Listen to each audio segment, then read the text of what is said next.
हैं, पहला क्वेश्चन देखते हैं, फटाफट हम लोग करेंगे, देखते हैं। टाइम 11:06 हो चुका है रात्रि के। A box contents cards of 6 to 50 cards is drawn at the randoms from the box. The probability that the drawn cards has the numbers which is the perfect square like 4, 9 and dot dot dot. हमें इस question में समझना क्या है कि ना 6 से लेकर के 50 तक के बीच में परफेक्ट स्क्वायर वाले नंबर का प्रोबेबिलिटी निकालना है। तो चलिए देखते हैं कि 6 से लेकर के 9 तक, 6 से लेकर के 50 तक के बीच में, यानी कि 6 to 50 के बीच में परफेक्ट स्क्वायर वाले नंबर कौन कौन सा है। तो सबसे पहला नंबर आ जाता है 9 जो कि परफेक्ट स्क्वायर है किसका, तो 3 का। उसके बाद आता है 16 जो कि परफेक्ट स्क्वायर ये 4 का है ना, 4 का स्क्वायर करते हैं तो 16 आता है।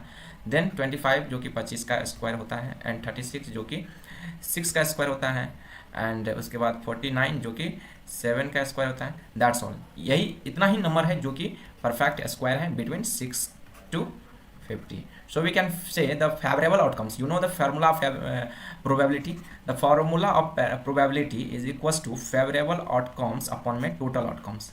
Okay, this is the formula of probability. You can learn. You can write anywhere. Okay. So if you put in the formula here, the probability is equals to favorable outcomes. How many numbers of favorable outcomes here? Only 5. So we can write here 5 upon how many total number. If you subtract 6 from 50 then you got here, अगर हम 50 में से 6 को minus करेंगे तो कितना मिलेगा, हमें मिलेगा 44। बट ये 6 भी माइनस हो चुका है ना, तो इसलिए हम इसमें 1 ऐड कर देते हैं, यानी कि हो जाता है 45। So we can write here 45। अब इसको अगर हम सॉल्व करते हैं तो ये मिल जाता है 1/9, 9 × 45 होता है। This is the answer of this question, so that is the answer of this question. Okay, D number, तो हमें आंसर मिल चुका है डी नंबर 1/9। आई होप कि बहुत ही शानदार तरीका से समझ में आ रहा होगा आप लोगों को, बहुत ही मजा आने वाला है। Let's come to the next question. In a circle of diameter 42 centimeter, if an arc subtended an angle of 60 degree at the center where the pi is equals to 22/7, then the length of the arc is, हमें length of arc पूछा जा रहा है। यहाँ पे given क्या क्या है, बहुत ही सिंपल क्वेश्चन है। थीटा इक्वल्स टू 60 डिग्री दिया हुआ है, ओके, एंड डायमीटर दिया हुआ है बच्चे, डायमीटर दिया है तो रेडियस बराबर कितना हो जाएगा, डायमीटर का आधा हो जाता है। यस, वेरी गुड, डायमीटर का आधा, डायमीटर कितना है 42 सेंटीमीटर, तो इसका हाफ कर देंगे तो रेडियस आ जाएगा हमारे पास only 21 centimetre. Then we know very well the length of arc is equals to, length of arc is denoted by L. You know the formula of L is 2 pi r into theta upon 360। बहुत ही शानदार question. Let's come to the next step. Pi का value यहाँ पे रखेंगे 22/7, and are का value यहाँ जो आ चुका है इसको रखेंगे, आर का वैल्यू हमारा 21 है, एंड थीटा का value you know very well here given 60, so we can put here 60 degree and upon में 360। So if you put and solve this all steps we cut it by 6 times, and उसके बाद ये 6 से cut जाएगा, फिर ये 2 से ये 6 कट जाएगा कितने बार में, 3 बार में। चलिए अब ये देखिए 2 से कट गया ये 6 हमारा 3 बार में, और 3 से ये 21 कट जाएगा 7 बार में, और 7 से ये 7 खलास, देन हमारा बनेगा 22। That is the answer of this question. There is a 22 is option number C is correct. So let's come to the next question. Next question क्या कह रहा है, बहुत ही सिंपल, शानदार, झकास, जिंदाबाद क्वेश्चन है, मज़ेदार क्वेश्चन है। ये हमारा क्वेश्चन जो है ये है ट्राइगोनोमेट्री से। तो देखिए यहाँ पे हमें साइन थीटा बराबर दिया है x एंड कॉसेक थीटा बराबर दिया है y। We need to find the value of ten theta. So यहाँ से देखेंगे हम ऑब्जेक्टिव सॉल्व कर रहे हैं, तो हमें स्टेप बाय स्टेप नहीं करना है, हमें फटाफट क्विकली करना है। तो सेक थीटा को क्या मैं लिख सकता हूँ 1/cos थीटा, यस वी कैन राइट, ठीक है। और साइन थीटा बराबर x, ये तो है ही है। तो टेन थीटा बराबर क्या होता है मित्रों, टेन थीटा बराबर होता है साइन थीटा अपॉन में cos theta, you know very well. तो साइन थीटा का वैल्यू हमें दिया हुआ है x, एंड कॉसेक थीटा का वैल्यू ये देखिए, कॉसेक थीटा नहीं 1/cosec थीटा का वैल्यू कितना है y। तो we can write it in this way, इसको हम इस तरीके से भी लिख सकते हैं, sine theta into 1/cos theta. तो साइन थीटा की जगह पे मैंने क्या कर दिया, यहाँ पे x रख दिया, ओके, एंड 1/cosec थीटा की जगह पे हम क्या रख सकते हैं y। So here tan theta is equal to x into y. The answer is x into y. Option number A is correct. Okay, I hope everybody is able to understand clearly. Okay, चलिए हम आ चुके हैं question number 4 पे। 4 question देखिए क्या कह रहा है कि a pair of linear equation y equals to 0 and y equals to -5, इसको हम सॉल्व करके देखते हैं कि ये कैसे सॉल्व होता है। बहुत ही सिंपल सा साधारण सा सवाल है। ये देखिए y इक्वल्स टू 0 और y इक्वल्स टू 5 ये दोनों पैरेलल लाइन हो जाएगा, है ना। कैसे हो जाएगा पैरेलल, तो चलिए दिखाता हूँ। If you draw the parallel line, ये हमारा y एक्सिस y डैश, और यहाँ पे होता है x and this is called x dash. तो y equals to 0 means x axis, you know very well the equation of y axis y equal to 0. And what is the line? Y equals to -5. So we can say the line is passing parallel to the x-axis like this from the -5 point. It's line passing from the -5. So we can say this line is y equals to -5.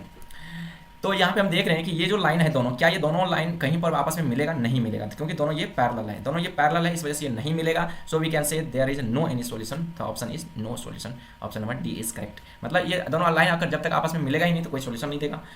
जब तक दोनों line आपस में कहीं पर भी intersect नहीं करता है या दोनों आपस में कहीं मिलता नहीं है, तब तक वो कोई सॉल्यूशन नहीं देता है. Okay, so let's come to the next question.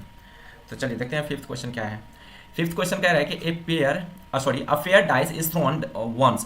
The probability of the even composite number. Even composite number, तो अगर हम एक डाइस को फेंकते हैं, हवा में उछालते हैं, तो उसमें कंपोजिट नंबर क्या क्या आ सकता है? एक तो 4 हमारा इवन भी है और कंपोजिट भी है. एक 6 है जो कि इवन भी है, कंपोजिट नंबर है. टोटल एक डाइस पे कितने तक रिप्रेजेंट किया जाता है?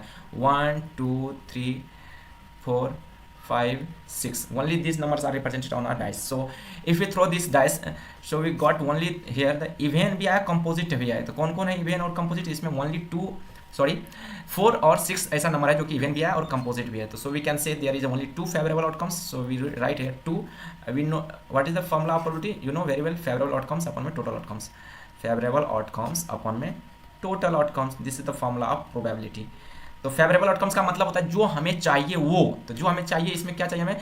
तो हमें चाहिए क्या? कंपोजिट नंबर चाहिए. इवन भी चाहिए और कंपोजिट. इवन भी है और कंपोजिट भी है. तो इसमें 2 है मात्र, इवन और कंपोजिट. एक 4 और 6. तो हम नंबर ऑफ 2 इसका काउंटिंग नंबर फाइंड करेंगे. सेम टू सेम वो नंबर नहीं रखेंगे. ओके, टोटल आउटकम्स कितना है? 6. तो we can put in this formula and if we solve this to value we got here 1/3. ये 2 जो है इस 6 को काट देगा 3 बार में. So we can got the value 1/3. The option number B is correct. Okay, चलिए नेक्स्ट क्वेश्चन की ओर चलते हैं. नेक्स्ट क्वेश्चन क्या कह रहा है? 8 chair 5 table cost is 10,500 while the 5 chair 3 tables cost is 6,450. the cost of each chair will be. each chair का कॉस्ट पूछा जा रहा है. बहुत ही सिंपल सवाल है. लेट मी एज्यूम, हम चेयर का कॉस्ट मान लेते हैं. चेयर का कॉस्ट मान लेते हैं x रुपीज़ है. सॉरी, हाँ x रुपीज़ है. और टेबल का कॉस्ट जो है वो y रुपीज़ है. ठीक है, तो चलिए हम देखते हैं इस पूरे स्टेटमेंट को हम इक्वेशन के फॉर्मेट में कन्वर्ट करते हैं.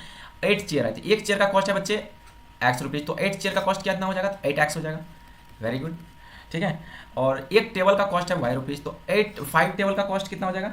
5 टेबल का कॉस्ट हो जाएगा 5 × y एंड बोथ दोनों को ऐड कर देंगे तो ये आ जाता है 1,500. बहुत ही शानदार, बहुत ही समझ के चल रहे हैं, कोई घबराने की जरूरत नहीं है. 5 चेयर का कॉस्ट कितना हो जाएगा? 5x. 3 टेबल का कॉस्ट कितना होगा? 3y. इसी कॉस्ट दोनों को ऐड करेंगे तो ये कितना मिलेगा? 6450. This is the first equation and this is the second equation. If you solve these two equation by multiplying by using the cross multiplication, not cross multiplication, elimination method. यहाँ पे हम elimination method का प्रयोग करना सिखाता हूँ. चलिए elimination method का प्रयोग करना सिखाता हूँ.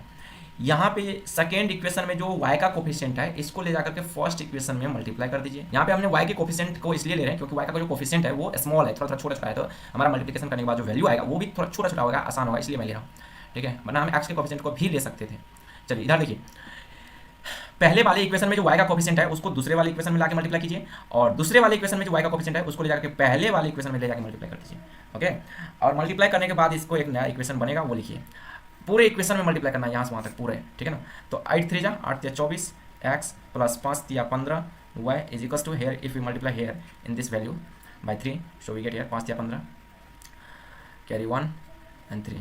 फिर इस 5 से पूरे इक्वेशन को मल्टीप्लाई करेंगे कितना हो जाएगा? 5 25 x plus 5 3 15 y equals to, इसको मल्टीप्लाई करेंगे 0 0 5 से 25 के 5 2 5 के 20 2 22 कैरी 2 और 6 5 30 30 2 32. तो चलिए अब हम इसको सॉल्व करते हैं.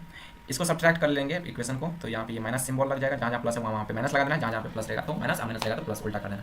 ठीक है, चलिए यहाँ देखिए y का कोफिशिएंट क्या है? सेम है. y का कोफिशिएंट क्या है? यहाँ पे हमारा y का कोफिशिएंट सेम है. यहाँ पे ये दोनों कैंसिल हो जाएगा. आपको ये 24 में से 25 जाएगा तो माइनस x बचेगा.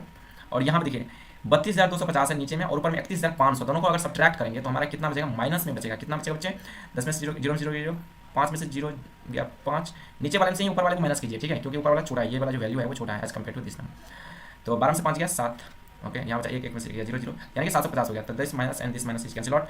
सो we can say the value of x is equal to 750. It is the cost of chair. So we can say the cost of chair is equal to RS 750. This option number A is correct. I hope everybody is able to understand clearly.